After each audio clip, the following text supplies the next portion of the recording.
प्राचीन कविताओं के युग में हर कोई अपनी उम्र खर्च करके बोन बॉक्स खोलता है और तरह तरह की अद्भुत बोन प्राप्त करता है। किसी ने तलवार अमर बोन प्राप्त की और संसार का सबसे शक्तिशाली तलवार अमर बन गया। किसी ने कुनकुन बोन प्राप्त की जिससे गाना, नाचना और रैप हर कला में माहिर हो गया। किसी ने स्वर्गीय विष बोन प्राप्त की और पूरे संसार में अपराजेय बन गया। और मैं, जो अपने पिछले जन्म में मानव जाति की अंतिम आशा था, मुझे एक अजीब सा पारदर्शी डिब्बा मिला। उसे खोलने के लिए किसी भी कीमत की जरूरत नहीं थी, लेकिन जैसे ही मैंने उसे खोला, एक पूरी तरह रक्त लाल बोन कीड़ा पल भर में मेरे सिर को भेद गया। मैं एक 7वें चरण का शक्तिशाली विशेषज्ञ, जिसकी रक्षा अनगिनत शक्तिशाली बोन कीड़े कर रहे थे, उसी रहस्यमयी बोन कीड़े के हाथों एक ही वार में मारा गया। जब मेरी आंख खुली तो मैंने पाया कि मैं 30 साल पहले पुनर्जन्म ले चुका हूं। मुझे शक हुआ कि मेरा पुनर्जन्म उसी बोन कीड़े की वजह से हुआ है। समय और अंतरिक्ष की शक्ति रखने वाला बोन कीड़ा केवल स्प्रिंग एंड ऑटम बोन यानी स्प्रिंग एंड ऑटम सिकाडा ही हो सकता है, लेकिन स्प्रिंग एंड ऑटम सिकाडा तो लाल रंग का नहीं होता। तभी मुझे अपने सीने में कुछ धड़कता हुआ महसूस हुआ। अच्छी बात यह थी कि पुनर्जन्म के बाद भी मेरी शक्तिशाली मानसिक शक्ति गायब नहीं हुई थी। मैंने तुरंत अपने शरीर के भीतर झांका और हैरान रह गया। मेरे दिल पर एक बोन कीड़ा चिपका हुआ था, वही पूरी तरह रक्त लाल और बेहद रहस्यमयी बोन कीड़ा। जीवन काल बोन, गुणवत्ता दिव्य, स्तर प्रथम चरण, द्वितीय चरण की शर्त 1000 वर्ष का जीवन काल, क्षमता जीवन काल निगलना। मेरा दिल जोर से धड़क उठा। यह तो पौराणिक जीवन काल बोन थी। यह भाग्य बोन, नियति बोन और स्प्रिंग एंड ऑटम बोन के साथ बोन जगत की 23 दिव्य बोन में से एक थी। यहाँ तक कि मेरे पिछले जन्म में भी किसी के पास यह बोन नहीं थी। कहा जाता है कि जो जीवन काल बोन पर नियंत्रण पा ले वह अनंत जीवन का स्वामी बन जाता है। और इस दुनिया में जहाँ बोन बॉक्स खोलने के लिए जीवन काल खर्च करना पड़ता है, जीवन काल बोन का मालिक होना मतलब सब कुछ पा लेना। लेकिन अभी खुश होने का समय नहीं था। मुझे जितनी जल्दी हो सके उतना शक्तिशाली बनना था, क्योंकि 2 महीने बाद इस शहर पर एक भयानक आपदा आने वाली थी और पूरी दुनिया अनगिनत संकटों में डूब जाएगी। उन लोगों को देखते ही मुझे अपने पिछले जन्म की याद आ गई। पिछले जन्म में मुझ पर झूठा आरोप लगाया गया कि मैंने सू छिंगशुए की चोरी छिपे तस्वीरें ली थी। मुझे स्कूल से निकाल दिया गया और हॉस्टल से भी भगा दिया गया। अपनी एकमात्र संपत्ति, एक सफेद बोन बॉक्स लेकर मैं इसी गली में आया था। इन गुंडों ने मुझे छात्र देखकर मेरा बोन बॉक्स छीन लिया और मुझे अधमरा कर दिया। अगर एक दयालु राहगीर ने मुझे न बचाया होता तो मैं उसी दिन सड़क पर मर गया होता। मैंने उन गुंडों को देखा और हल्की सी मुस्कान दी। पिछले जन्म में तुम लोगों ने मुझ पर जो कर्ज छोड़ा था, इस जन्म में उसकी कीमत अपनी जान देकर चुकाओगे। मैंने बोन बॉक्स जेब से निकाला। उस पर अंक 10 खुदा हुआ था, जिसका मतलब था कि इसे खोलने के लिए 10 साल की उम्र खर्च करनी होगी। जैसे ही मैं इसे खोलने वाला था, मेरी आंखों के सामने अचानक एक सूचना विंडो दिखाई दी। प्रथम चरण अग्नि बोन, गुणवत्ता सफेद, क्षमता परिष्कृत करने के बाद आग को नियंत्रित कर सकता है, कोई खतरा नहीं। क्या यह बोन बॉक्स की सूचना थी? मेरा दिल एक पल के लिए रुक गया। अगर यह सच था तो यह किसी स्वर्णिम चीट से कम नहीं था। सच्चाई परखने के लिए मैंने बिना हिचकिचाए बोन बॉक्स खोल दिया। बोन बॉक्स से एक चमकदार सफेद प्रकाश निकला। उसके आधार पर एक लाल रंग का बोन कीड़ा खड़ा था। वह मानो आग का स्रोत हो और उससे भयंकर गर्मी निकल रही थी। वह सचमुच अग्निबोन थी। मैं खुशी से झूम उठा। यह सूचना सच थी। बोन बॉक्स से निकली सफेद रोशनी ने उन गुंडों का भी ध्यान अपनी ओर खींच लिया। उनकी आंखों में लालच चमक उठा। वे डंडे लेकर मुझे घेरते हुए बोले, ओए लड़के, बोन कीड़ा हमें दे दे, नहीं तो तेरी खोपड़ी फोड़ देंगे। मैंने उनकी तरफ देखकर ठंडी हंसी हंसी। ये लोग बिल्कुल पिछले जन्म जैसे ही थे। मैंने अपनी शक्तिशाली मानसिक शक्ति बोन बॉक्स में प्रवाहित की और अग्नि बोन को परिष्कृत करना शुरू कर दिया। बुरा हो गया, वह बोन कीड़े को परिष्कृत कर रहा है। उसे अभी रोको, नहीं तो हम सब मर जाएंगे। गुंडे घबरा गए और हथियार लेकर मेरी ओर टूट पड़े। लेकिन उस समय उनके मन में सिर्फ एक ही विचार था, मुझे मार देना। मैं उन्हें ऐसे देख रहा था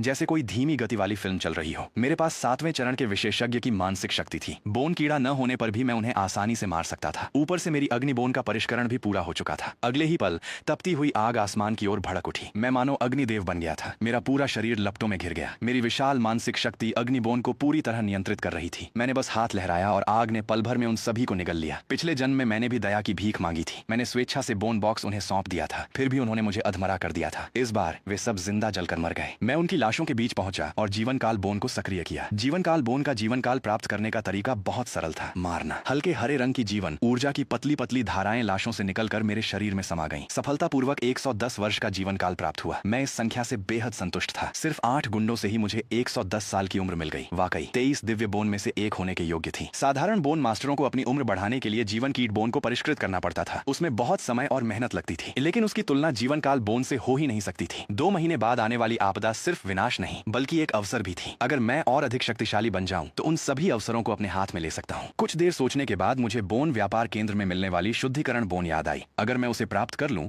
तो 2 महीनों के भीतर 4थे चरण का बोन मास्टर बन सकता हूं। शुद्धिकरण बोन एक पौराणिक श्रेणी की बोन थी। बोन रैंकिंग में उसका स्थान 88वां था। उसकी क्षमता अन्य बोन कीड़ों को शुद्ध और विकसित करना थी। अगर किस्मत अच्छी रही तो मेरी अग्नि बोन सीधे शून्य ज्वाला बोन, रिवर्स फ्लेम बोन या उससे भी अधिक शक्तिशाली बोन में विकसित हो सकती थी। लेकिन फिलहाल सबसे जरूरी था रहने के लिए एक जगह ढूंढना। मैं एक 3 सितारा होटल पहुंचा और बोन मास्टर स्कूल का अपना छात्र पहचान पत्र दिखाकर एक बड़ा बिस्तर वाला कमरा बुक कर लिया। इस दुनिया में बोन मास्टरों का दर्जा बहुत ऊंचा था, इसलिए बोन मास्टर स्कूल के छात्रों को भी कई विशेष सुविधाएं मिलती थीं। पिछले जन्म का मैं सचमुच कितना मूर्ख था। मेरे पास छात्र पहचान पत्र होने के बावजूद मैंने उसकी सुविधाओं का उपयोग नहीं किया और जाकर उसी गली में भिखारी की तरह रहने लगा। होटल में नहाने के बाद मेरा पूरा शरीर तरोताजा हो गया। मैंने टीवी चालू किया, उस पर दुनिया भर की खबरें चल रही थीं। इस समय की यादें मेरे दिमाग में बहुत कम थीं, इसलिए मुझे पूरी दुनिया की स्थिति फिर से समझनी थी। यूरोप की स्वान झील में एक बार फिर पौराणिक जल राक्षस दिखाई दिया है। वह मौसम को नियंत्रित कर सकता है और हवा व वर्षा बुला सकता है। उसकी जांच के लिए एक जल तत्व का छठे चरण का बोन मास्टर गया था, लेकिन अब तक उसका कोई पता नहीं चला है। प्रशांत महासागर के डेविल सी क्षेत्र में अचानक टीवी पर अगली खबर आई। एक विशेष क्षेत्र प्रकट हुआ है जहां चुंबकीय क्षेत्र पूरी तरह अव्यवस्थित हो चुका है। कुछ लोगों ने एक ही पल में देखा कि पानी के नीचे से एक प्राचीन भूमिगत नगर उभर आया है। उसके भीतर जीवन की गतिविधियों के संकेत मिले हैं। सकुरा देश के तेंजू पर्वत में ज्वालामुखी फटने के संकेत दिखाई दे रहे हैं। कई लोगों ने ज्वालामुखी के मुहाने पर अग्नि से बने विशाल और भयावह वास्तविक आत्मा जैसे दैत्यों को भीतर से बाहर निकलने की कोशिश करते देखा है। दुनिया भर में कुल 72 मकबरे प्रकट हुए हैं, जिनमें सबसे प्रसिद्ध मेंग दे का मकबरा है। उनमें प्रवेश की शर्तें और स्तर अभी तक अज्ञात हैं।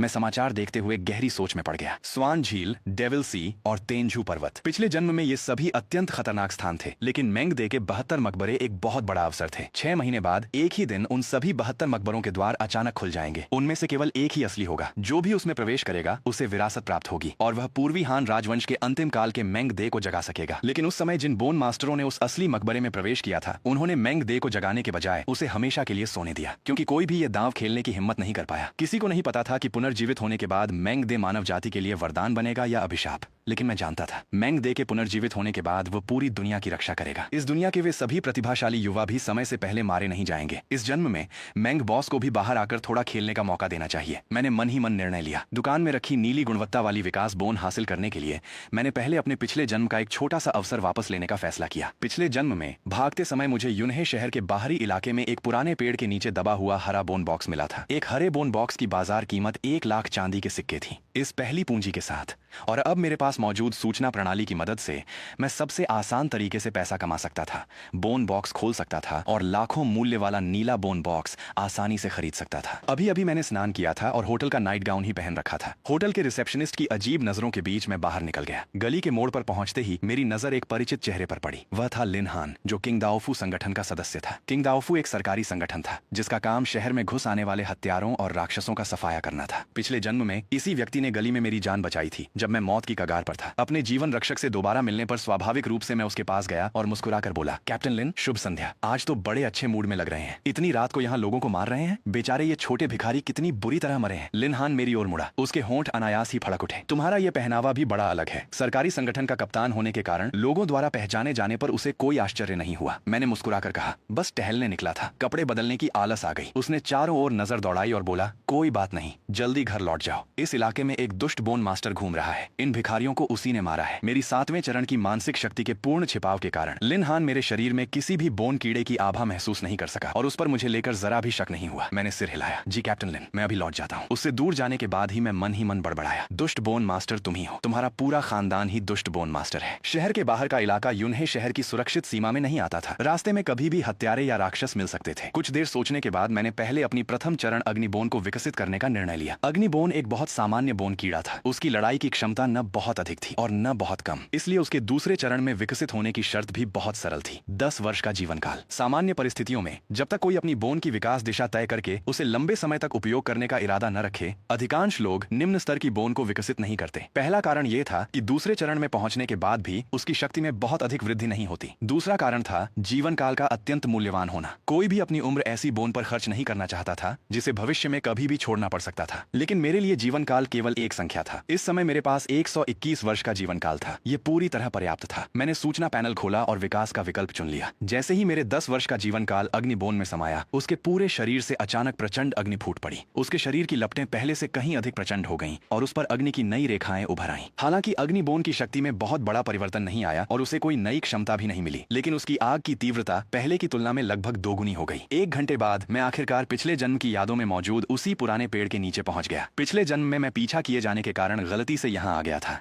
30 साल से भी अधिक समय बीत चुका था। मैं ठीक ठीक भूल चुका था कि बोन बॉक्स कहाँ दबा था। मैं पेड़ के चारों ओर घूमने लगा। तभी मेरी नजर मिट्टी के एक ऐसे हिस्से पर पड़ी जिसका रंग बाकी जगहों से अलग था। ऐसा लग रहा था मानो उसे अभी अभी खोदा गया हो। मैंने परीक्षण के तौर पर वहां खुदाई शुरू की। जैसा मैंने सोचा था, कुछ ही देर में मुझे वहां से एक हरे स्तर का बोन बॉक्स मिल गया। वही बोन बॉक्स जो पिछले जन्म में मिला था। मैं थोड़ा हैरान हुआ, क्या ये अभी अभी यहाँ प्रकट हुआ है? मैंने ज्यादा नहीं सोचा और अपना ध्यान बोन बॉक्स पर केंद्रित किया। अगले ही पल उसके ऊपर सूचना दिखाई दी। इस बोन बॉक्स के भीतर द्वितीय चरण की अदृश्यता बोन छिपी हुई है। परिष्कृत करने के बाद अदृश्य होने की क्षमता प्राप्त होगी। मेरा दिल खुशी से उछल पड़ा। एक हरे बोन बॉक्स से वास्तव में नीली गुणवत्ता की बोन निकल रही थी, वह भी बेहद दुर्लभ अदृश्यता बोन। यहाँ तक कि नीले बोन बॉक्स में भी अदृश्यता बोन निकलना बेहद कठिन था। बाजार में एक अदृश्यता बोन की कीमत कम से कम 50 लाख चांदी के सिक्के थी और फिर भी उसे खरीदना लगभग असंभव था। मुझे जैसे ही याद आया कि पिछले जन्म में मैंने इसे केवल 1 लाख चांदी के सिक्कों में बेच दिया था, मेरा मन हुआ कि खुद को जोरदार थप्पड़ मारूं। लेकिन अब मैं पुनर्जन्म ले चुका था। मैंने बिना किसी झिझक के 100 वर्ष का जीवन काल खर्च करके बोन बॉक्स खोल दिया। नीले रंग की चमकदार रोशनी बॉक्स से फूट पड़ी। उसके आधार पर एक आधा पारदर्शी बोन कीड़ा शांतिपूर्वक खड़ा था। जैसे ही मैं उसे परिष्कृत करने वाला था, अचानक मेरे पीछे से गुस्से से भरी एक दहाड़ सुनाई दी। धत तेरे की, अभी अभी तो मैंने इसे यहाँ दबाया था। बस 1 मिनट पेशाब करने गया और तूने इसे खोद निकाला। तभी मुझे एहसास हुआ, यह बोन बॉक्स प्राकृतिक रूप से पैदा नहीं हुआ था, इसीलिए मिट्टी का रंग अलग था। मैंने पीछे मुड़कर देखा। एक आदमी मुझे गुस्से से घूर रहा था। उसकी कमर पर एक विशाल बोन कीड़ा लिपटा हुआ था। वो था स्वर्गीय विष कनखजूरा बोन। मेरी भौहें हल्की सी सिकुड़ गईं। यह एक नीली गुणवत्ता वाली युद्ध प्रकार की बोन थी जिसके पास घातक विष था। नीली गुणवत्ता वाली बोन में भी इसकी युद्ध क्षमता सबसे ऊंची श्रेणी में गिनी जाती थी और देखने से साफ लग रहा था कि उसकी यह स्वर्गीय विष कनखजूरा बोन पहले ही तीसरे चरण तक पहुंच चुकी थी। तीसरे चरण के बाद वह एक विशाल कनखजूरा अवतार बुला सकती थी जिसकी युद्ध शक्ति अत्यंत भयावह थी। अगर सच में लड़ाई हुई तो मेरी अग्नि बोन पल भर में मार दी जाएगी। मैंने हल्का सा मुस्कुराकर कहा, वो मैं समझा सकता हूँ। अगर मैं कहूँ कि यह सिर्फ एक संयोग था, क्या तुम विश्वास करोगे? मैं थोड़ा सा असहज हो गया। ऐसा लग रहा था जैसे चोरी करते हुए रंगे हाथों पकड़ा गया हूँ। संयोग? संयोग तेरे बाप का। बता, तू कब से मेरा पीछा कर रहा है? गंजे आदमी की आंखों में क्रूरता झलक रही थी। उसके शरीर से जबरदस्त हत्या की मंशा निकल रही थी। अगर मेरी मानसिक शक्ति इतनी प्रबल न होती कि वह मेरी असली ताकत का अंदाजा न लगा पाता, तो वह बहुत पहले मुझ पर हमला कर चुका होता। मेरे होंठ हल्के से फड़क उठे। मैं तुम्हारा पीछा क्यों करूंगा? ये सचमुच सिर्फ एक संयोग है। संयोग है? तो फिर अभी उसी वक्त वह बोन बॉक्स मुझे वापस कर दे, नहीं तो मुझे बेरहम होने का दोष मत देना। ये कहते ही उसके पीछे एक विशाल त्यान वुगोंग का प्रेत रूप प्रकट हो गया। एक ठंडी और दुष्ट आभा सीधे मेरी ओर दबाव बनाने लगी। स्पष्ट था कि उसने भी अभी अभी वह नीली रोशनी देख ली थी। उस विशाल प्रेत रूप को देखकर मेरी आंखें हल्की सी सिकुड़ गईं। वाकई यह तीसरे चरण का त्यान वुगोंग बोन था। हालांकि उसका शरीर अभी पूरी तरह हरा नहीं हुआ था और उसमें जहरीले पंजे भी विकसित नहीं हुए थे, यानी वह अभी चौथे चरण तक नहीं पहुंचा था। गंजा आदमी बुरी तरह चौंक गया। उसे उम्मीद नहीं थी कि मैं एक नजर में त्यान वुगोंग बोन को पहचान लूंगा। इतना ही नहीं, मैंने उसकी विशेषताएं भी बता दी। आज तक उसने कभी नहीं सुना था कि किसी और ने भी त्यान वुगोंग बोन को परिष्कृत किया हो। उसने हर विकास अपने दम पर एक एक कदम करके खोजा था। उसने मुझे घूरते हुए पूछा, तू आखिर है कौन? तुझे त्यान वुगोंग बोन के बारे में कैसे पता? मैंने बेपरवाही से कहा, सिर्फ नीली गुणवत्ता वाला त्यान वुगोंग बोन ही तो है। इसके बारे में जानना क्या कोई बड़ी बात है? सामान्य। गंजे आदमी के चेहरे पर काली लकीरें पड़ गईं। त्यान वुगोंग बोन मिलने के बाद उसने इंटरनेट पर न जाने कितनी जानकारी खोजी थी, लेकिन कोई उपयोगी सूचना नहीं मिली। उसने ऑनलाइन पोस्ट करके मदद भी मांगी थी, लेकिन लोग उल्टा उससे पूछने लगे कि त्यान वुगोंग बोन आखिर होता क्या है। उस दिन के बाद से उसे लगने लगा था कि शायद पूरी दुनिया में सिर्फ उसी के पास यह बोन है, और आज पहली बार उसने किसी और के मुंह से त्यान वुगोंग बोन का नाम सुना था। हालांकि वो बेहद हैरान था, फिर भी उसने अपने मन की जिज्ञासा को दबा लिया। जानता है तो क्या हुआ? अगर बोन बॉक्स वापस नहीं करेगा तो मुझे मजबूरन तुझ पर हाथ उठाना पड़ेगा। मैंने शांत स्वर में कहा, यह असंभव है। यह बोन बॉक्स मैंने पेड़ के नीचे से खोदा है। यह प्राकृतिक बोन बॉक्स है। गंजा आदमी गुस्से से कांपने लगा। उसने मन ही मन फैसला कर लिया, पहले लड़ाई होगी, बाकी बातें बाद में। जैसे ही वो हमला करने वाला था, मैंने फिर कहा, बोन बॉक्स मैं तुम्हें नहीं दे सकता, लेकिन मैं तुम्हें एक ऐसा अवसर दे सकता हूँ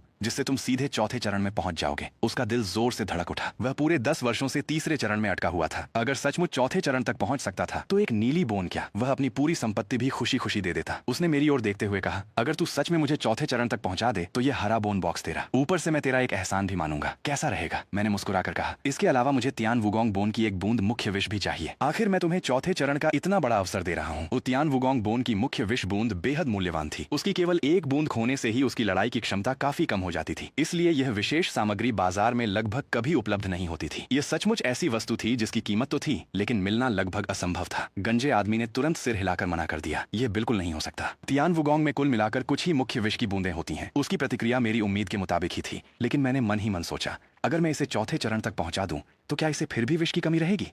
जैसे ही उसने चौथे चरण का नाम सुना, उसका शरीर हल्का सा कांप गया। अगर वह सचमुच चौथे चरण में पहुंच जाता तो सारी विष बूंदें दे देने में भी उसे कोई नुकसान नहीं था, क्योंकि चौथे चरण के बाद जो भी कमी होती वह अपने आप पूरी हो जाती। कुछ देर सोचने के बाद वह मान गया, अगर तू सच में मुझे चौथे चरण तक पहुंचा सकता है तो मैं तुझे विष दूंगा, लेकिन पहले तरीका बता। मैंने शांत स्वर में कहा। तियान वुगोंग बोन के चौथे चरण की आधिकारिक शर्त एक बैंगनी गुणवत्ता वाली विष घास और 3000 वर्ष का जीवन काल है, सही? उसका दिल फिर से जोर से कांप उठा। ये वही जानकारी थी जो स्वर्गीय मार्ग के सूचना पैनल में दर्ज थी, और यह जानकारी केवल उसी व्यक्ति को मिल सकती थी जिसके पास पहले से तीसरे चरण का तियान वुगोंग बोन हो। मैंने बिना भाव बदले आगे कहा, तुम भी जानते हो कि यह तरीका बेहद कठिन है। विष घास जहरीले गुणों वाले अधिकांश उच्च स्तरीय विकासों की मुख्य सामग्री है। बाजार में इसका मिलना लगभग असंभव है। उसने अपने मन की उथल पुथल दबाई। तो मैंने मुस्कुराकर कहा, क्योंकि मेरे पास तियान वुगोंग बोन को चौथे चरण में पहुंचाने का दूसरा तरीका भी है। पिछले जन्म में मैंने एक 5वें चरण के बोन मास्टर को मारा था जिसके पास तियान वुगोंग बोन थी। उसकी युद्ध डायरी में मैंने चौथे चरण की एक वैकल्पिक विकास विधि देखी थी। गंजे आदमी की पुतलियां सिकुड़ गईं। वह जानता था कि किसी भी बोन की केवल एक ही विकास विधि नहीं होती। यह बोन मास्टरों की दुनिया में कोई रहस्य नहीं था। उसने अपने उत्साह को दबाते हुए पूछा, मैं कैसे मान लूं कि तुम्हारा तरीका असली है? मैं मुस्कुराया और आसमान की ओर इशारा करते हुए बोला, तुम्हें मुझ पर विश्वास करने की जरूरत नहीं, स्वर्गीय मार्ग विश्वास कर ले, वही काफी है। इतना कहकर मैंने दोनों हाथों से मुद्राएं बनाई। हे स्वर्ग और पृथ्वी, इस बोन की विकास विधि को दर्ज करो। अगले ही पल आकाश में सुनहरी बिजली भयानक गर्जना के साथ चमक उठी। अनगिनत सुनहरी विद्युत रेखाओं ने पूरे रात के आकाश को रोशन कर दिया। मेरे सामने सुनहरे रंग का एक कागज प्रकट हुआ। यह स्वर्गीय मार्ग की शक्ति थी। केवल सच्ची विकास विधि को ही स्वर्गीय मार्ग स्वीकार करता था। अगर विधि झूठी होती तो उसका पंजीकरण तुरंत असफल हो जाता। अपने सामने यह दिव्य दृश्य देखकर गंजे आदमी की आंखें पूरी तरह फैल गईं। उसे याद आया कि उसने इंटरनेट पर एक बार पढ़ा था, केवल छठे चरण या उससे ऊपर के विशेषज्ञ या फिर विशेष रिकॉर्ड प्रकार बोन रखने वाले लोग ही स्वर्ग और पृथ्वी से विकास विधि दर्ज करवा सकते हैं। उसकी प्रतिक्रिया देखकर मेरे होठों पर हल्की मुस्कान आ गई। स्वाभाविक रूप से मैं यह कर सकता था। सुनहरे कागज पर शब्द उभरने लगे। तियान वुगोंग बोन, चौथे चरण की विकास विधि। 3 भू तियान वुगोंग बोन, 1 विष तियान वुगोंग बोन, 2 विष घास और 1000 वर्ष का जीवन काल मिलाकर तियान वुगोंग बोन को चौथे चरण में विकसित किया जा सकता है। जैसे ही पंजीकरण पूरा हुआ, सुनहरी रोशनी पूरे सूत्र पर घूम गई। उसके बाद कागज पर एक सुनहरी मुहर उभर आई। इसका अर्थ था, इस विकास विधि को स्वर्गीय मार्ग ने आधिकारिक रूप से स्वीकार कर लिया है। मैंने वह कागज उसकी ओर बढ़ाते हुए कहा, अब तो विश्वास हो गया। गंजा आदमी उत्साह से कांप उठा। साथ ही उसके मन में डर की एक लहर भी दौड़ गई। ऐसी क्षमता रखने वाला व्यक्ति या तो छठे चरण का विशेषज्ञ था या फिर उसके पास नारंगी गुणवत्ता वाली रिकॉर्ड प्रकार बोन थी, और उसके पीछे निश्चित ही कोई बेहद शक्तिशाली संगठन मौजूद था। ऐसे प्रतिभाशाली व्यक्ति की रक्षा करने वाला कोई न हो, यह कैसे संभव था? उसने घबराकर थूक निकला। उसका पूरा शरीर कांप रहा था। अगर मैंने अभी सच में इस पर हमला कर दिया होता तो शायद मैं अब तक मर चुका होता। अगले ही पल उसने बिना किसी हिचकिचाहट के चाकू निकाला, तियान वुगोंग बोन के पेट में हल्का सा चीरा लगाया और उसका सारा मुख्य विष एक शीशी में भर दिया। फिर उसने दोनों हाथों से वह शीशी मेरी ओर बढ़ाई, कमर को पूरे 90 डिग्री तक झुकाया और अत्यंत सम्मान पूर्वक बोला, बड़े साहब, इसे मेरी पहली भेंट समझकर स्वीकार कीजिए। मैंने भी इसकी बिल्कुल उम्मीद नहीं की थी। गंजे आदमी ने तो सचमुच तियान वुगोंग बोन का सारा जहर निचोड़कर मुझे दे दिया। उसे जितना देखता गया उतना ही वह मुझे अच्छा लगने लगा। यह गंजा आदमी वाकई काबिल था। पिछले जन्म में अगर उसके द्वारा दबाया गया वह हरा बोन बॉक्स मेरी मदद न करता तो मैं बहुत पहले ही यूनहे शहर में मर गया होता। आखिरकार मैं उसका एक एहसानमंद था। जहर लेने के बाद मैंने विकास सूत्र उसे सौंप दिया। सूत्र तुम्हें दे दिया है, मेहनत करो और चौथे चरण का विशेषज्ञ बनो। सूत्र हाथ में लेते ही वो खुशी से पागल हो गया। वो सिर उठाकर मेरा धन्यवाद करना चाहता था, लेकिन तब तक मैं पूरी तरह गायब हो चुका था। वाकई कोई महान विशेषज्ञ हैं। इतनी जल्दी गायब हो गए कि मुझे उनकी जरा सी भी आभा महसूस नहीं हुई। हाथ में विकास सूत्र को देखते हुए उसकी आंखों से आंसू बह निकले। शियाओ यू, पापा को आखिर तुम्हारा बदला लेने का मौका मिल गया।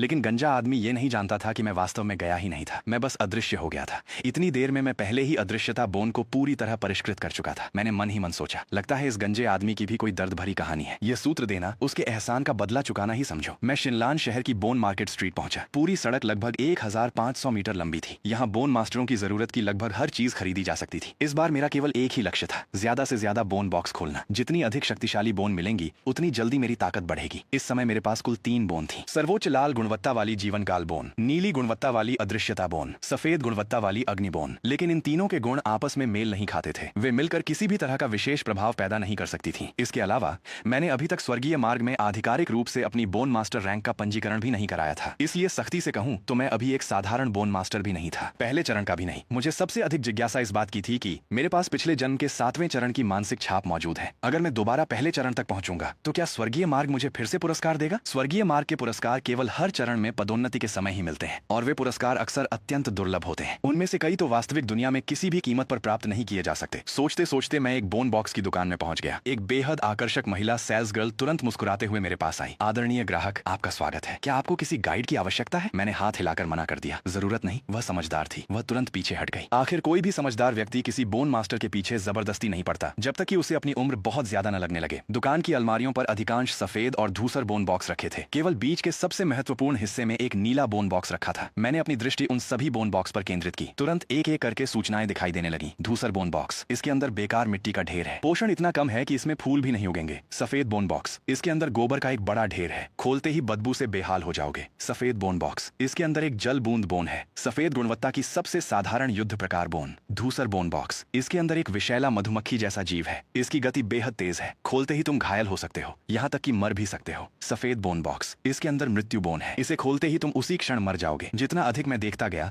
मेरे चेहरे के भाव उतने ही अजीब होते गए। मैं मन ही मन बुदबुदाया, क्या इस दुकान के मालिक के पूर्वजों की कब्र किसी ने खोद दी थी? इतने सारे बोन बॉक्स में लगभग हर एक किसी न किसी नकारात्मक प्रभाव वाला था। सबसे हैरानी की बात यह थी कि एक सफेद बोन बॉक्स में भी मृत्यु बोन छिपी हुई थी। मृत्यु बोन, बोन बॉक्स की दुनिया की सबसे भयानक बोन। इससे अधिक खतरनाक कोई नहीं। आमतौर पर यह केवल नीले या उससे ऊंचे स्तर के बोन बॉक्स में ही मिलती थी। हर बोन बॉक्स खोलने वाले के लिए यह सबसे बड़ा दुःस्वप्न थी। जिस क्षण मृत्यु बोन बाहर आती, उसी क्षण वह सक्रिय हो जाती और सामने वाला व्यक्ति बिना किसी प्रतिरोध के वहीं मर जाता। मैंने कुछ देर सोचा, फिर आगे बढ़कर वह सफेद बोन बॉक्स उठा लिया जिसमें मृत्यु बोन थी। अगर इसका सही उपयोग किया जाए तो यह दुश्मनों के लिए एक बेहद घातक सरप्राइज साबित हो सकती थी। इसके बाद मैंने जल बूंद बोन वाला सफेद बोन बॉक्स भी उठा लिया। जल बूंद बोन की कीमत अग्नि बोन के बराबर थी, लगभग 3 लाख चांदी के सिक्के। अगर मैं अग्नि बोन और जल बूंद बोन दोनों को तीसरे चरण से ऊपर विकसित कर दूं, तो फिर उन्हें आपस में मिलाने की कोशिश कर सकता था। हालांकि दोनों देखने में एक दूसरे के बिल्कुल विपरीत थी। आग और पानी एक दूसरे के दुश्मन लगते थे, लेकिन यही विरोधी शक्तियां बेहद कम संभावना के साथ मिलकर एक और अधिक शक्तिशाली बोन बना सकती थी। हरे स्तर की जल अग्नि बोन, पानी और आग के सम्मिलित होने से उसकी युद्ध क्षमता अत्यंत भयानक हो जाती थी। इसके बाद मैं हरे और नीले बोन बॉक्स वाले हिस्से में पहुंचा। मैंने अपनी किस्मत फिर आजमाई। एक बार फिर असंख्य सूचनाएं मेरी आंखों के सामने उभरने लगी। हरा बोन बॉक्स, इसके अंदर एक बड़ा सॉसेज है, धूसर गुणवत्ता का स्वादिष्ट युद्ध राशन। हरा बोन बॉक्स, इसके अंदर वृद्धावस्था की शक्ति है, खोलते ही तुम तुरंत बूढ़े हो जाओगे और 20 वर्ष का जीवन काल खो दोगे। हरा बोन बॉक्स, इसके अंदर एक बीमारी है, इसे खोलने पर तुम गंभीर रोग से ग्रस्त हो जाओगे। बस कुछ ही बॉक्स देखकर मेरे सिर पर काली लकीरें पड़ गईं। मैंने मन ही मन सोचा, क्या इस दुकान का मालिक जन्मजात अपशकुनी है? बुढ़ापा,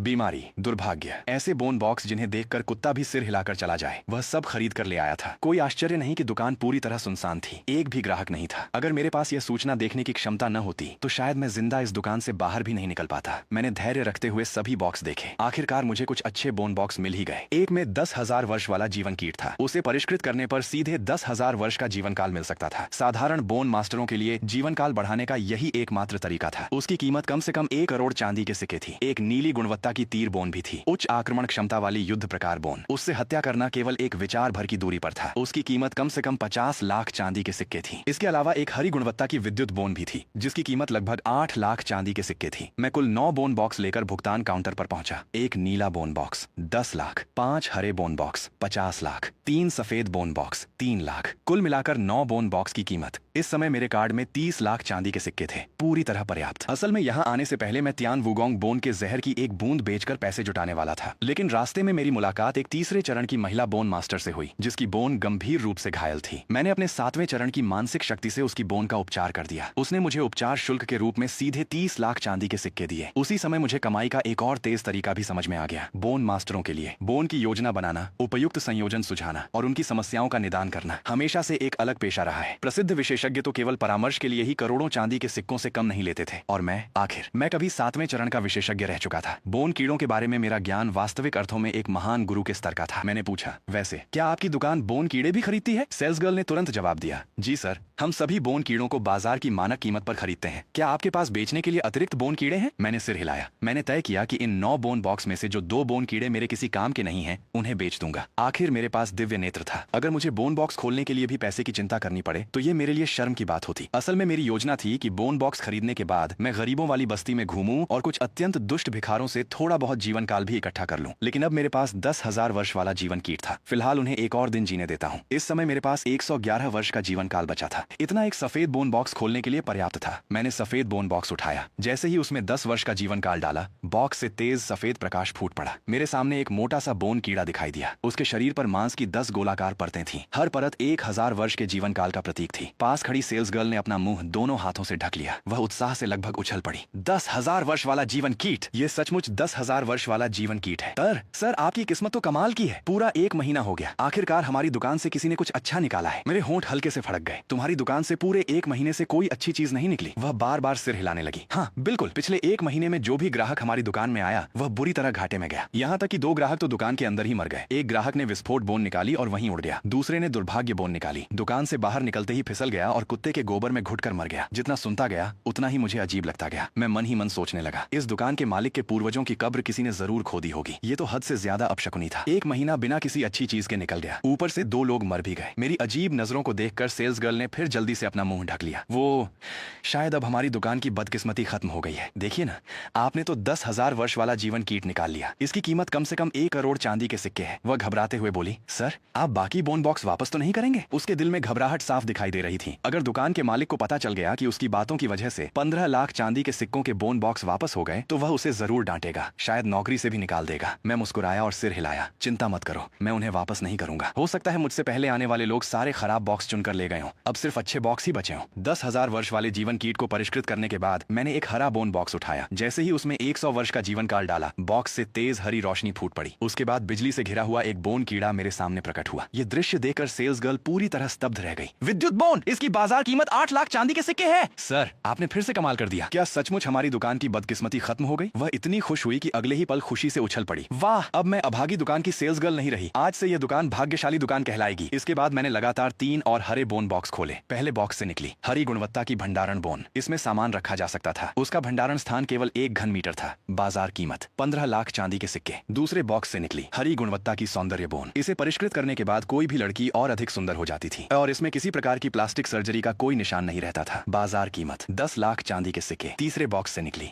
हरी गुणवत्ता की शक्ति बोन। इसे परिष्कृत करने पर शारीरिक शक्ति बढ़ जाती थी। बाजार कीमत 8 लाख चांदी के सिक्के। सेल्स गर्ल तो ये सब देखकर पूरी तरह सुन्न पड़ गई। उत्साह से उसका पूरा शरीर कांप रहा था। वह मन ही मन सोच रही थी, क्या दुकान के सारे खराब बोन बॉक्स पहले ही बिक चुके हैं? अब तो सिर्फ उच्च गुणवत्ता वाले अच्छे बॉक्स ही बचे हैं। क्या मुझे भी अपनी सारी बचत लगाकर एक बोन बॉक्स खरीद लेना चाहिए? बाकी बचे बोन बॉक्स मैंने घर जाकर खोलने का फैसला किया। अगर मैं यहीं बहुत सारे बॉक्स खोलता रहा तो लोगों को मुझ पर शक होने लगता। मैंने शक्ति बोन और सौंदर्य बोन काउंटर पर रख दी। इन दोनों बोन की बाजार कीमत कितनी है? सेल्स गर्ल ने तुरंत उत्तर दिया, सर सौंदर्य बोन 10 लाख की है, शक्ति बोन 8 लाख की है। कुल मिलाकर 18 लाख चांदी के सिक्के। ये कहते समय उसकी आंखों में ईर्ष्या साफ दिखाई दे रही थी। मैंने बोन बॉक्स खरीदने में केवल 15 लाख चांदी के सिक्के खर्च किए थे, लेकिन अब दुकान को उल्टा मुझे 18 लाख चांदी के सिक्के देने पड़ रहे थे। यानी मुझे सीधा 3 लाख चांदी के सिक्कों का लाभ हो गया। और मेरे पास अभी भी 1 करोड़ कीमत वाला 10,000 वर्ष जीवन कीट और एक अभी तक न खोला गया नीला बोन बॉक्स भी था। मैं सचमुच भाग्य का बादशाह था। सेल्स गर्ल मुस्कुराकर बोली, सर दोबारा आने के लिए आपका बहुत बहुत धन्यवाद। आप मेरी जिंदगी के सबसे भाग्यशाली ग्राहक हैं। मैं आपको हमेशा याद रखूंगी। मैंने हल्की मुस्कान के साथ कहा, तुम मुझे जरूर याद रखोगी। इसके बाद मैं कुछ और दुकानों में भी घूम आया। वहां से मुझे 2 और अच्छे बोन कीड़े मिले।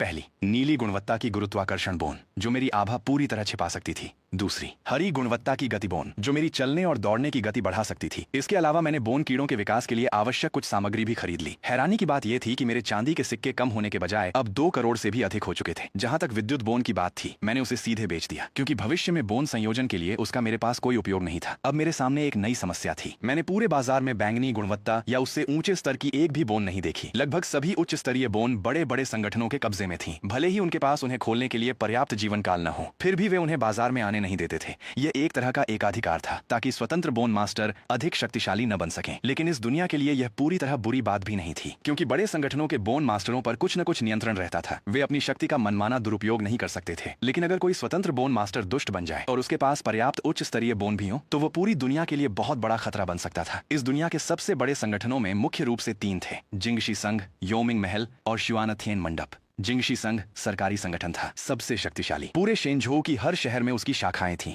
उसके पास सबसे अधिक संसाधन और सबसे ऊंचा दर्जा था। लेकिन उसकी सबसे बड़ी कमी भी यही थी, वह अत्यधिक निस्वार्थ था। अगर कभी किसी बड़े राक्षस या हत्यारे का हमला होता तो सबसे अंत में पीछे हटने वाला संगठन वही होता, यानी सबसे अधिक खतरा भी उसी को उठाना पड़ता। जहां तक योमिंग महल और शुआनथियन मंडप का सवाल था, उनकी सबसे बड़ी समस्या ये थी कि सारे उच्च स्तरीय बोन मास्टर ही सब कुछ नियंत्रित करते थे। नीचे के लोगों को अगर कोई शक्तिशाली बोन बॉक्स या बोन मिल भी जाए तो भी वह वास्तव में उनकी नहीं रहती थी। पिछले जन्म में केवल उच्च स्तरीय बोन पाने के लिए मैं भी जिंगशी संघ में शामिल हुआ था, लेकिन उस तरह का निस्वार्थ बलिदान वह तो कोई पागल ही करेगा। हालांकि इस समय मेरे लिए उससे भी अधिक महत्वपूर्ण काम, इस समय मेरे लिए सबसे जरूरी चीज थी अपनी ताकत बढ़ाना, क्योंकि केवल ताकत होने पर ही किसी की बात सुनी जाती है। अब मेरे पास सारी आवश्यक सामग्री और बोन कीड़े मौजूद थे। अब समय आ गया था कि मैं जल अग्नि बोन का संलयन करूं। इस समय मेरे पास कुल 8 बोन कीड़े थे। लाल गुणवत्ता की जीवन काल बोन, नीली गुणवत्ता की अदृश्यता बोन, आभा छिपाने वाली बोन और बलवान बोन, हरी गुणवत्ता की तीव्र गति बोन और भंडारण बोन, सफेद गुणवत्ता की अग्नि बोन और जल बूंद बोन। इन 8 बोन कीड़ों का संयोजन काफी संतुलित था। इनमें आक्रमण और रक्षा दोनों की क्षमता थी, साथ ही कुछ विशेष योग्यताएं और उपाय भी मौजूद थे। अगर मैं अभी स्वर्गीय मार्ग में अपनी रैंक का मूल्यांकन करवाता तो उसका स्तर निश्चित ही कम नहीं होता। इनमें सबसे महत्वपूर्ण थी अदृश्यता बोन और आभा छिपाने वाली बोन। इन दोनों की वजह से मेरी जीवित बचने की क्षमता बहुत बढ़ गई थी, साथ ही छिपकर घुसपैठ करने और हत्या करने की शक्ति भी मिल गई थी।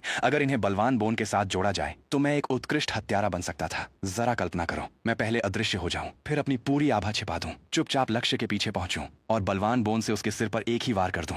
ऐसे हमले को कौन झेल पाएगा? अगर सामने वाला तैयार न हो तो चौथे चरण का बोन मास्टर भी वहीं ढेर हो जाएगा। लेकिन मुझे हत्यारा बनने में कोई रुचि नहीं थी। छिपकर मारने से ज्यादा मुझे सामने से कुचल देने का आनंद पसंद था। इसलिए इस समय मेरी सबसे बड़ी प्राथमिकता थी अग्नि बोन और जल बूंद बोन। अगर मैं पहले इन दोनों को चौथे स्तर तक विकसित कर दूं और उसके बाद उनका संलयन करूं तो मुझे सीधे चौथे स्तर की जल अग्नि बोन मिल जाएगी। हरी गुणवत्ता की बोन में जल अग्नि बोन सर्वोच्च स्तर की युद्ध तत्व बोन मानी जाती थी। जैसे ही वह चौथे स्तर पर पहुंचेगी मेरी युद्ध क्षमता कई गुना बढ़ जाएगी। इस तरीके से संलयन करने पर बहुत सारी सामग्री भी बच जाएगी और शुरुआती कमजोर चरण भी आसानी से पार हो जाएगा। यह सोचकर मैंने तुरंत स्वर्गीय मार्ग का सूचना पैनल खोला। मैंने अग्निबोन चुनी और विकास पर क्लिक किया। क्या आप अग्निबोन को विकसित करना चाहते हैं? आवश्यक सामग्री, एक ज्वाला बोन, 100 वर्ष का जीवन काल। मैंने बिना किसी हिचकिचाहट के हाथ चुन लिया। जैसे ही ज्वाला बोन और जीवन काल गायब हुए, जीवन काल की शक्ति के साथ एक प्रचंड गर्म ऊर्जा अग्निबोन के शरीर में समा गई। क्षण भर में उसकी आभा उग्र हो उठी, साथ ही उसका पूरा शरीर तेजी से विकसित होने लगा। कुछ ही देर बाद उसके शरीर से भयानक अग्नि विस्फोट हुआ। लपटों ने सीधे होटल के कमरे की छत तक जला डाली। मैंने शांत भाव से उसे जलते हुए देखा। जलने दो, वैसे भी मैं जल्द ही ये होटल छोड़ने वाला हूँ। कुछ समय बाद तीसरे स्तर की अग्निबोन का विकास पूरा हो गया। मैंने बिना रुके फिर से विकास शुरू कर दिया, मेरे 7वें चरण की मानसिक शक्ति की सहायता से। हालांकि इसमें थोड़ा अधिक समय लगा, लेकिन अंत में विकास सफल रहा। अब मेरे सामने चौथे स्तर की सफेद गुणवत्ता वाली अग्निबोन थी। उसकी शक्ति अब किसी पहले स्तर की नीली युद्ध बोन से भी कम नहीं थी, लेकिन ये अभी भी मेरी सीमा नहीं थी। मैंने अपनी नजर अब जल बूंद बोन पर डाली। उग्र स्वभाव वाली अग्निबोन के विपरीत जल बूंद बोन का स्वभाव बेहद शांत था, इसलिए उसका विकास कहीं अधिक आसान था। सिर्फ 1 मिनट बाद जल बूंद बोन भी सफलतापूर्वक चौथे स्तर तक पहुंच गई, लेकिन इसकी कीमत मुझे चुकानी पड़ी। 1100 वर्ष का जीवन काल। इतना जीवन काल खर्च करके मेरे दिल में हल्का दर्द हुआ। अगर मेरे पास जीवन काल बोन न होती जो लगातार जीवन काल निगल सकती थी, तो मैं कभी भी 2 साधारण सफेद गुणवत्ता वाली बोन पर इतना जीवन काल खर्च नहीं करता। दोनों का विकास पूरा हो चुका था। मैंने उन्हें देखकर मुस्कुराते हुए कहा, अब तुम दोनों को इससे भी कठिन परीक्षा देनी होगी। संलयन शुरू करने से पहले मैंने अग्निबोन और जल बूंद बोन को कई दर्जन जीवित कीड़े खिलाए। आखिर संलयन की 90% संभावना असफल होने की थी, और असफलता का अर्थ था मृत्यु। अगर मरने से पहले भी उन्हें पेट भर खाना न मिले तो यह सचमुच बहुत दुखद होता। हालांकि जल अग्निबोन केवल हरी गुणवत्ता की बोन थी,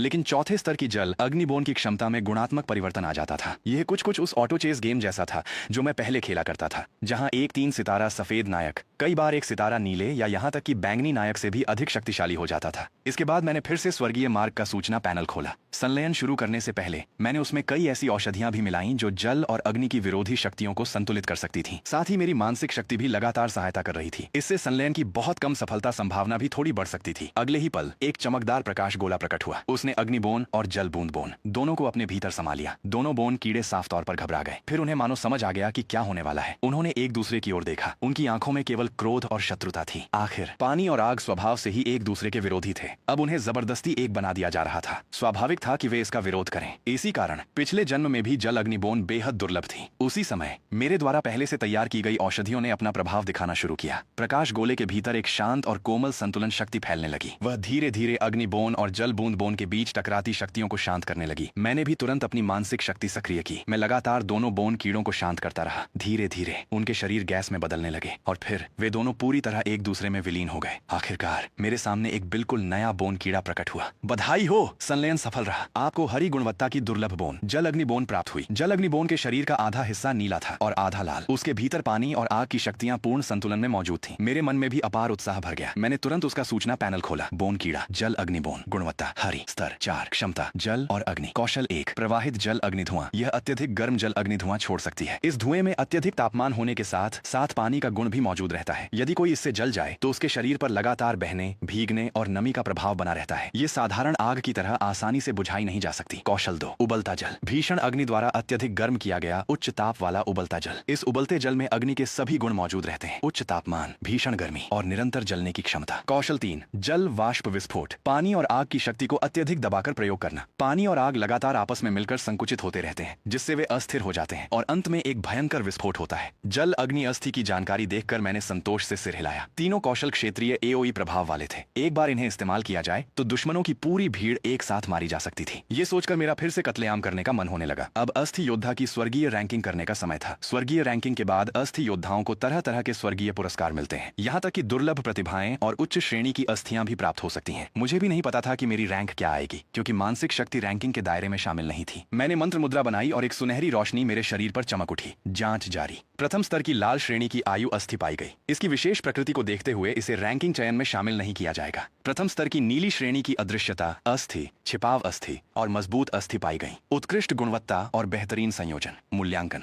प्रथम स्तर का अस्थि योद्धा हत्यारे असैसिन के मार्ग पर चल सकता है। चौथे स्तर की हरी श्रेणी की जल अग्नि अस्थि पाई गई। इसकी युद्ध क्षमता अत्यंत शक्तिशाली है। मूल्यांकन जारी। मूल्यांकन। द्वितीय स्तर का अस्थि योद्धा। अंतिम परिणाम। द्वितीय स्तर का अस्थि योद्धा। आपने जंप रैंकिंग पूरी कर ली है और लगातार 2 स्तरों की छलांग लगाई है। इस रैंकिंग के आधार पर आपको 2 स्वर्गीय पुरस्कार प्राप्त होंगे। प्रथम स्तर का स्वर्गीय पुरस्कार, कोहरे का व्यक्ति मिस्ट वॉकर उपाधि। यह उपाधि आपकी स्वर्गीय नियति को छिपाएगी, कारण परिणाम कर्म को ढक देगी, ताकि इस संसार का कोई भी मनुष्य या देवता आपके पिछले और अगले जन्म का पता न लगा सके। द्वितीय स्तर का स्वर्गीय पुरस्कार, दिव्य प्रतिभा जागरण संहारक। तुम एक ऐसे व्यक्ति हो जो सचमुच बिना पलक झपकाए हत्या कर सकता है और जिसे हत्या करना बेहद पसंद है। प्रतिभा कौशल 1 हर बार किसी की हत्या करने पर तुम्हारे शरीर के सभी गुण स्थायी रूप से बढ़ जाएंगे। प्रतिभा कौशल 2 तुम हत्या क्षेत्र किलिंग डोमेन बना सकते हो, जिससे आसपास के सभी लोग उसके प्रभाव में आ जाएंगे। हत्या क्षेत्र के भीतर तुम्हारी शक्ति कई गुना बढ़ जाएगी, जबकि तुम्हारे विरोधी भय में डूब जाएंगे और उनकी ताकत काफी कम हो जाएगी। हर हत्या के साथ तुम्हारे हत्या क्षेत्र की शक्ति और भी बढ़ती जाएगी। कूल डाउन 24 घंटे। हर बार हत्या क्षेत्र का प्रयोग करने के बाद तुम 8 घंटे तक कमजोरी की अवस्था में रहोगे। मैं अभी इस सब से उबर भी नहीं पाया था कि अचानक दरवाजे पर दस्तक सुनाई दी। मेरा मन तुरंत सतर्क हो गया। नमस्ते, मैं आपकी पड़ोसन हूँ। हम सुबह मिले थे। उस मधुर आवाज को सुनते ही मुझे तुरंत याद आ गया। सुबह जब मैं बाहर निकला था तब मैंने उसे देखा था। काली स्टॉकिंग्स पहने, बेहद आकर्षक शरीर वाली खूबसूरत महिला। उसकी सबसे गहरी छाप इसलिए पड़ी थी क्योंकि पिछली रात वह अपने कमरे में पूरी रात ऊंची आवाज में कराहती रही थी। अगर मेरा अभी अभी पुनर्जन्म न हुआ होता और मेरा मूड अच्छा न होता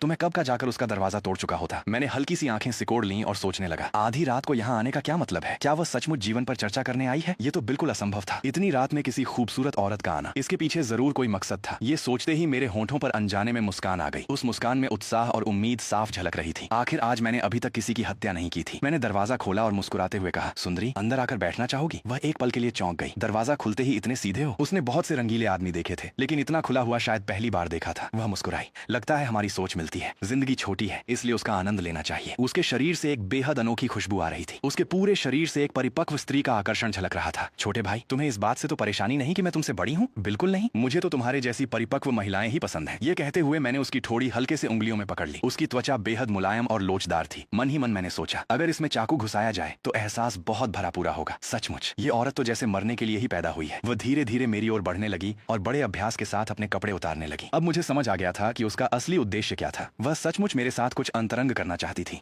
लेकिन इसकी वजह मेरा चेहरा नहीं था। उसके शरीर में एक विशेष अस्थि कीट था, कामना अस्थि, लस्ट बोन, नीली श्रेणी। हर बार स्त्री पुरुष संबंध के बाद यह अस्थि कीट विकसित होता था। यही इसका विकास करने का तरीका था। जब तक यह प्रक्रिया चलती रहती, ये पूर्ण अवस्था तक पहुंच सकता था। जैसे ही वह मुझ पर झपटी, मैं एक कदम बगल हट गया। क्या हुआ छोटे भाई? क्या मैं तुम्हें सुंदर नहीं लगी? मैंने शांत स्वर में कहा। सच कहूं तो तुम सुंदर हो, शरीर भी बेहतरीन है, लेकिन यह सुंदरता जिसे अस्थि कीट ने जबरदस्ती बनाया है, बेहद घिनौनी लगती है। मेरी प्रबल मानसिक शक्ति उसकी असली सूरत को साफ देख सकती थी। ऐसा लग रहा था मानो कोई बदसूरत औरत अपने चेहरे पर इंसानी चमड़ी का नकाब पहनकर खड़ी हो। उसे देखकर घिन आने लगी। मेरी बात सुनते ही उसका चेहरा विकृत हो गया। स्पष्ट था कि मैंने उसकी सबसे बड़ी कमजोरी पर चोट कर दी थी। मैं तो चाहती थी कि तुम्हें थोड़ा सुख मिले, लेकिन जब तुम खुद मौत बुला रहे हो तो मुझे दोष मत देना। अचानक उसके शरीर से एक अजीब सी शक्ति निकलने लगी। चारों ओर गुलाबी धुंध फैलने लगी। मेरी आंखें सिकुड़ गईं। जैसा मैंने सोचा था, कामना अस्थि। इसकी लड़ाई का तरीका ही विरोधी को मोहित करना था। जो भी इसके प्रभाव में आ जाता वह तुरंत मधुर कामना के भ्रम में फंस जाता और अंत में उसी भ्रम के भीतर उसकी जीवन शक्ति पूरी तरह निचोड़ ली जाती। केवल एक सूखी लाश बचती। लेकिन मैं पूरी तरह शांत खड़ा रहा। मुझ पर इसका जरा भी असर नहीं हुआ। मेरे खिलाफ सुंदरता का इस्तेमाल करना सबसे मूर्खतापूर्ण तरीका था। चाहे मेरी मानसिक शक्ति न भी होती, मैं ऐसे घटिया भ्रम में कभी नहीं फंसता, क्योंकि मैं एक ठंडे दिल वाला निर्दयी राक्षस था।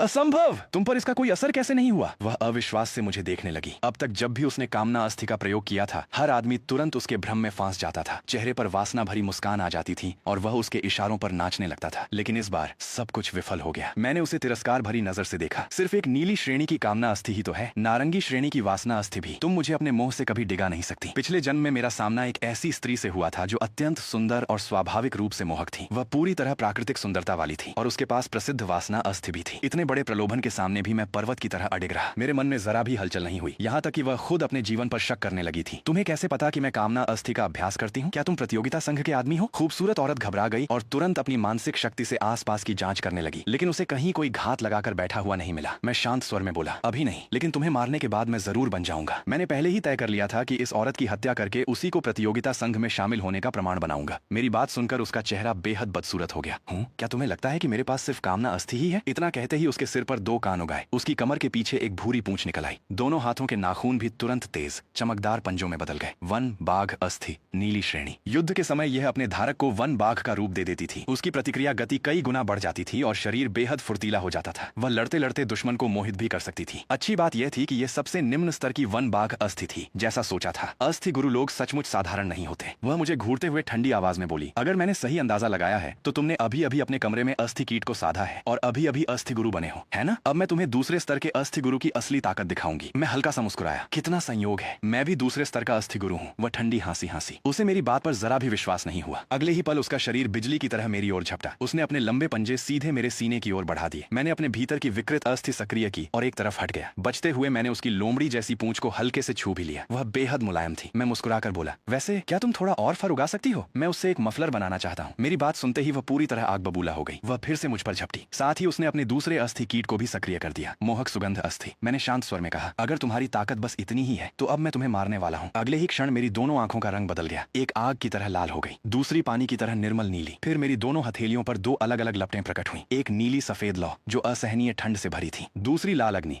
जो भयंकर गर्मी छोड़ रही थी। उस स्त्री के स्तब्ध चेहरे को देखकर मैं मुस्कुराया। यह पहली बार है जब मैं इस अस्थि कीट का युद्ध में प्रयोग कर रहा हूँ। मेरे पहले शिकार बनने का सौभाग्य तुम्हें मिला है। आशा करता हूँ तुम खुशी खुशी मरोगी। उस विचित्र दृश्य को देखकर खूबसूरत औरत सचमुच घबरा गई। उसकी छठी इंद्रिय लगातार चेतावनी दे रही थी कि यह चीज बेहद खतरनाक है। रुको, हम बात कर सकते हैं। लेकिन मैंने उसकी ओर बिल्कुल ध्यान नहीं दिया। इतनी मुश्किल से कोई खुद चलकर मेरे पास मरने आया था, मैं उसे कैसे जाने देता? मैंने दोनों हाथ धीरे धीरे एक दूसरे के पास लाए। जैसे ही दोनों लपटें आपस में मिली, मेरे हाथों से एक भयावह दबाव चारों दिशाओं में फैल गया। ऐसा लग रहा था जैसे किसी भी पल सब कुछ विस्फोट हो जाएगा। उस समय वह औरत डर से कांप रही थी। पागल, ये आदमी पागल है। क्या इसे अपनी जान की भी परवाह नहीं? वह पूरी तरह डर चुकी थी। मुड़कर खिड़की से भागने लगी, लेकिन अब बहुत देर हो चुकी थी। पानी और आग की शक्ति पूरी तरह एक हो चुकी थी। मैंने दोनों शक्तियों से बनी अग्निकमल उसकी ओर फेंक दी। वह भाग भी नहीं पाई थी कि जोरदार विस्फोट हुआ। पूरा कमरा धमाके से बुरी तरह तबाह हो गया। चारों ओर लाल और नीली लपटें फैल गईं। जहां तक उस औरत की बात थी, वह उसी क्षण मारी गई। उसके सारे आंतरिक अंग चकनाचूर हो गए। उसके बचने की कोई संभावना नहीं थी। मैं खुद भी हैरान रह गया। जल अग्नि विस्फोट की शक्ति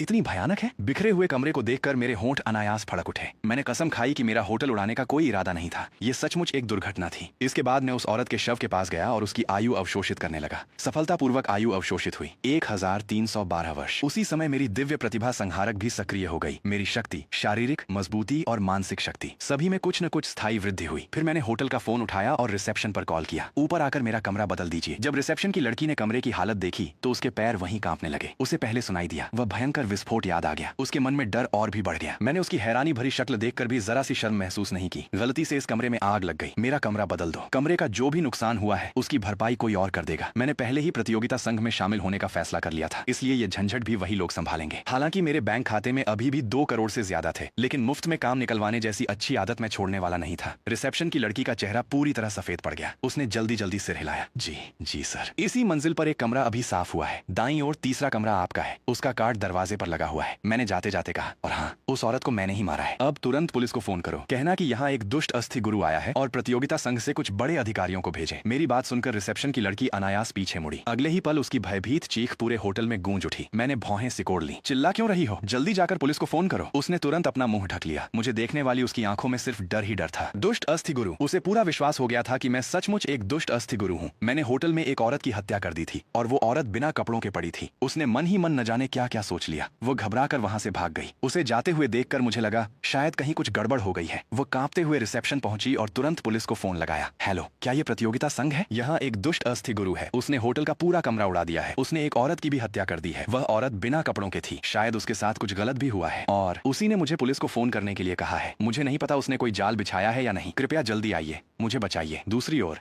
शिकायत मिलते ही प्रतियोगिता संघ पूरी तरह सतर्क हो गया। 4 विशेष दस्ते, चौथे स्तर के अस्थि योद्धा कप्तानों के साथ और उनके सभी सदस्य, कुल मिलाकर 100 से भी अधिक अस्थि योद्धा तुरंत रवाना हो गए। शहर के बीचों बीच होने की वजह से चाहे उन्हें जाल का शक ही क्यों न हो, उन्हें जाना ही था। यही प्रतियोगिता संघ का कर्तव्य था। उधर मैं आराम से बिस्तर पर लेटा हुआ समाचार देख रहा था। मुझे जरा भी अंदाजा नहीं था कि पूरे यून्हे शहर का प्रतियोगिता संघ मेरी ओर बढ़ चुका है। 5 मिनट बाद दर्जनों पुलिस गाड़ियां चारों दिशाओं से होटल की ओर दौड़ पड़ी। उनका नेतृत्व कर रहे थे वही व्यक्ति जिसने पिछले जन्म में मेरी जान बचाई थी, लिन हान। दुष्ट अस्थि गुरु के युद्ध का स्थान मिल गया है। होटल की 7वीं मंजिल। पहले से तय योजना के अनुसार मैं प्रथम दस्ते को लेकर अंदर जाऊंगा। बाकी सभी दस्ते आसपास घेरा बनाए रखें और किसी भी समय सहायता के लिए तैयार रहें। बहुत जल्दी वे उस कमरे में पहुंचे जहां मैं पहले ठहरा हुआ था। कमरे की बर्बादी देखकर अनुभवी लिन हान ने तुरंत निष्कर्ष निकाल लिया। यहाँ कामना अस्थि और जल अग्नि अस्थि दोनों की आभा मौजूद है। दुश्मन बहुत शक्तिशाली है। सब लोग सावधान रहें। वहां पड़ी लाश शायद पीड़िता की है। फिलहाल उसे छोड़ दो। पहले उस दुष्ट अस्थि गुरु को पकड़ते हैं। इसके बाद वे बहुत सावधानी से मेरे वर्तमान कमरे के बाहर पहुंचे। उसी समय मैंने दरवाजा खोल दिया और अपने हिसाब से सबसे विनम्र मुस्कान दिखाते हुए कहा, हेलो, शुभ संध्या। मेरी शक्तिशाली मानसिक शक्ति ने उनके आने का एहसास बहुत पहले ही कर लिया था। लिन हान और बाकी सभी लोग एक पल के लिए चौंक गए। उनके चेहरे तुरंत गंभीर हो गए। अनगिनत लड़ाइयों का अनुभव रखने वाले वे लोग अच्छी तरह जानते थे कि जब कोई दुश्मन मुस्कुराते हुए सामने आए तो अक्सर इसका मतलब होता है कि वह पहले ही कोई जाल बिछा चुका है। उन्होंने बिना किसी झिझक के एक साथ अपनी अस्थियां सक्रिय कर दी। उनके शरीर से रंग बिरंगी रोशनियां फूट पड़ी।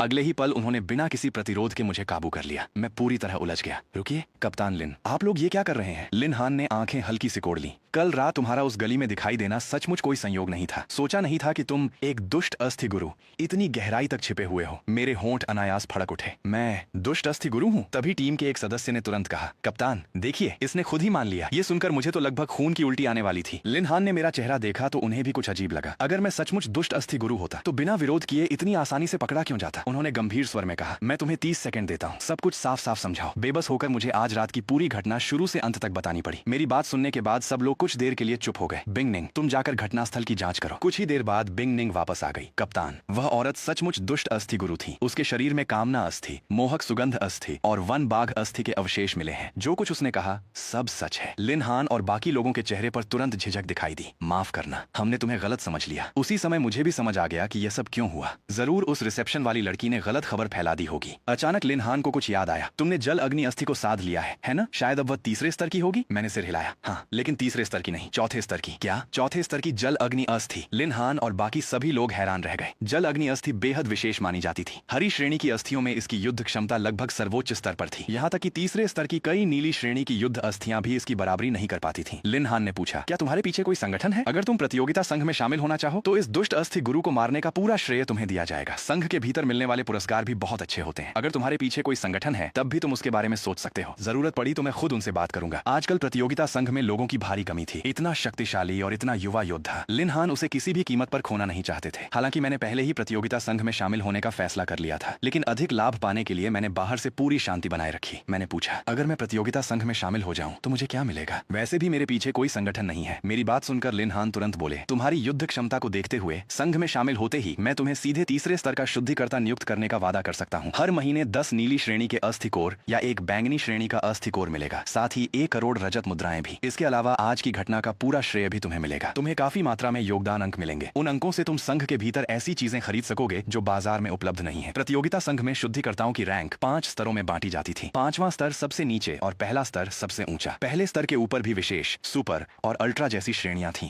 यून्हे जैसे शहर में तीसरे स्तर का शुद्धिकर्ता पहले से ही बहुत ऊंचा पद माना जाता था। अधिकतर तीसरे स्तर के शुद्धिकर्ता स्वयं तीसरे स्तर के अस्थि योद्धा योद्धा होते थे, जबकि लिन हान स्वयं केवल दूसरे स्तर के शुद्धिकर्ता थे और पूरे यूनहे शहर के प्रतियोगिता संघ का प्रमुख भी सिर्फ प्रथम स्तर का शुद्धिकर्ता था। मैं अच्छी तरह समझता था एक दूसरे स्तर के अस्थि योद्धा होने के नाते लिन हान इससे अधिक अधिकार नहीं रखते थे। मैं हल्का सा मुस्कुराया और अपना दायां हाथ आगे बढ़ाया। कप्तान लिन, मैं शामिल होने के लिए तैयार हूँ। मेरा नाम गु लिन है। जब मैं लिन हान और बाकी लोगों के साथ होटल से बाहर निकला, तभी एक आकर्षक शरीर और सुंदर चेहरे वाली महिला उत्साह से मेरी ओर दौड़ी। मास्टर गु, आप यहाँ कैसे? मास्टर गु, आपके इलाज के बाद मेरी तेज हवा अस्थि पूरी तरह ठीक हो गई। मुझे सचमुच आपका धन्यवाद करना चाहिए। बोलने वाली थी दूसरे दस्ते की उप कप्तान, तीसरे स्तर की अस्थि योद्धा ये छिन। सब लोग आश्चर्य से हम दोनों को देखने लगे। मास्टर गु, ये कैसा संबोधन है? ये छिन ने पूरी घटना सबको विस्तार से बता दी। तभी सबको पता चला, सड़क पर मशहूर चिकित्सक मो छियान्यू को ढोंगी कहकर डांटने वाला और चेन समूह के बड़े बेटे की पिटाई करने वाला रहस्यमय व्यक्ति वही मैं था। लिन हान और बाकी लोग और भी ज्यादा हैरान रह गए। उन्होंने सोचा भी नहीं था कि मेरी युद्ध क्षमता इतनी ऊंची होने के साथ साथ मेरी चिकित्सकीय कला भी इतनी उत्कृष्ट होगी। लिन हान हंस पड़े। तो क्या हमने सचमुच कोई खजाना पा लिया है? उन्होंने वहीं सबके सामने घोषणा की। आज से गु लिन प्रतियोगिता संघ का सदस्य है। मो छियान्यू और चेन समूह जो भी करना चाहे, हमारा प्रतियोगिता संघ पूरी जिम्मेदारी लेगा। हालांकि चेन समूह में चौथे स्तर के अस्थि योद्धा मौजूद थे, फिर भी लिन हान ने उन्हें कभी गंभीरता से नहीं लिया। पहले दस्ते का शिमैंग भी हंसते हुए बोला, जो हमारे प्रतियोगिता संघ के आदमी को छुएगा उसका सिर फोड़ देंगे। पहले दस्ते का ये फैंग भी मुस्कुराया। अगर मैं अपने जमा किए हुए शिकारी बम चेन समूह की इमारत की नींव में दबा दूं तो बड़ा मजा आएगा। ये सुनकर बाकी सभी शुद्धिकर्ता भी हंस पड़े। एक बार कोई प्रतियोगिता संघ में शामिल हो जाए तो वह परिवार का हिस्सा बन जाता था। जहां तक चेन समूह और मो छियान्यू का सवाल था, वे किसी की परवाह नहीं करते थे। हालांकि मैं जानता था कि इन लोगों में से अधिकांश 2 महीने बाद युद्ध में शहीद हो जाएंगे, फिर भी दिल से मैं उनका सम्मान करता था। उसी समय दूसरे दस्ते के कप्तान आगे आए। नमस्ते, मैं दूसरे दस्ते का कप्तान शाओ हान हूँ, चौथे स्तर का अस्थि योद्धा। तुम अभी अभी प्रतियोगिता संघ में शामिल हुए हो, इसलिए शायद अभी तुम्हारा कोई दस्ता तय नहीं हुआ होगा। क्या तुम्हें हमारे दूसरे दस्ते में आने में रुचि है? ये कहते हुए शाओ हान ने पास खड़ी ये छिन की ओर इशारा किया। हमारे दूसरे दस्ते की उप कप्तान यही खूबसूरत ये छिन है। शायद तुम दोनों को एक दूसरे से ज्यादा बातचीत करने का मौका भी मिलेगा। अगर इतना शक्तिशाली युद्ध कुशल अस्थि गुरु उनके दूसरे दस्ते में शामिल हो जाता तो उनका पूरा दस्ता सीधे नई ऊंचाइयों पर पहुंच जाता। ये छिंग ने भी तुरंत मुस्कुराते हुए कहा, मास्टर गु, अगर आप हमारे दूसरे दस्ते में शामिल होने के लिए तैयार हो तो मैं आपकी मार्गदर्शक बन सकती हूँ। मैं आपको प्रतियोगिता संघ के अंदर की सारी जानकारी अच्छे से समझाऊंगी। इस मामले में मैं काफी माहिर हूँ। ये सुनते ही पहले दस्ते का शिमैंग बेचैन हो गया। ऐसा मत समझो कि सिर्फ तुम्हारे दूसरे दस्ते में ही सुंदर लड़कियां हैं। क्या हमारे पहले दस्ते की बिंगनिंग सुंदर नहीं है? तीसरे दस्ते की वांग यान हल्के से हंसी। शायद हमारे तीसरे दस्ते में आना इनके लिए ज्यादा अच्छा रहेगा। हमारे यहाँ 1 3 6 1। वांग यान अपनी बात पूरी भी नहीं कर पाई थी कि शाओ हान और शिमैंग दोनों ने उसे घूर कर देखा। उनकी तीखी नजरों ने उसकी बाकी बात गले में ही रोक दी। देखते ही देखते सभी लोग आपस में बहस करने लगे। ऐसा लग रहा था कि बस अभी लड़ाई शुरू हो जाएगी। तभी लिन हान ने तुरंत बीच में आकर सबको रोक दिया। तुम लोग किस बात पर झगड़ रहे हो? गु लिन किस दस्ते में जाएगा, इसका फैसला अभी नहीं हुआ है। ये सब हमारे निदेशक की व्यवस्था पर निर्भर करेगा। ठीक है, आज रात का अभियान समाप्त हुआ, अब सब लोग वापस जाओ। जब बाकी सभी दस्ते जा चुके तब लिन हान अचानक मेरी ओर मुड़े। वो, अगर कल निदेशक तुमसे पूछें कि तुम किस दस्ते में शामिल होना चाहते हो तो उम्मीद है कि तुम जितना हो सके हमारे पहले दस्ते को चुनने की कोशिश करोगे। हमारा पहला दस्ता सबसे शक्तिशाली है, यहाँ सुविधाएं भी सबसे अच्छी हैं, संसाधनों के वितरण में भी हमें प्राथमिकता मिलती है। पास खड़े शिमैंग की आंखें तुरंत फैल गईं। उसे अचानक महसूस हुआ कि अपने कप्तान की तुलना में वो तो सचमुच बहुत सीधा साधा था। मैं भी कुछ पल के लिए हैरान रह गया। मैंने कभी नहीं सोचा था कि बाहर से इतने न्यायप्रिय और गंभीर दिखने वाले कप्तान लिन अंदर से इतने चालाक भी हो सकते हैं। लिन हान ने फिर कहा, बिंग निंग, तुम भी कुछ बोलो, उसे समझाओ। बिंग निंग चुपचाप खड़ी रही। लिन हान ने उसे आंखों से इशारा किया। मैंने बेबस होकर मुस्कुरा दिया। ठीक है कप्तान लिन, अगर मुझे चुनने का अवसर मिला तो मैं पूरी कोशिश करूंगा कि आपके पहले दस्ते में ही शामिल हो जाऊं। मुझे आपके दस्ते का माहौल भी काफी पसंद आया। प्रतियोगिता संघ के यूनहे शहर मुख्यालय लौटने के बाद लिन हान ने मुझे एक कलाई घड़ी सौंपी। ये प्रतियोगिता संघ का विशेष उपकरण है जिससे हम सामान्यतः मिशन स्वीकार करते हैं। हर मिशन पूरा होने के बाद यह मिशन की कठिनाई के अनुसार अपने आप तुम्हें अंक प्रदान करेगा। इन अंकों की कीमत रजत मुद्राओं से कहीं अधिक है। प्रतियोगिता संघ के भीतर तुम अंकों के बदले लगभग हर चीज प्राप्त कर सकते हो। अगर तुम्हारे पास पर्याप्त अंक हो तो तुम नारंगी श्रेणी के अस्थि कीट भी प्राप्त कर सकते हो। यही वह सबसे बड़ा कारण था कि मैं प्रतियोगिता संघ में शामिल होने के लिए तैयार हुआ था। लेकिन मुझे इतने अधिक अंक खर्च करके तैयार अस्थि कीट खरीदने में कोई रुचि नहीं थी।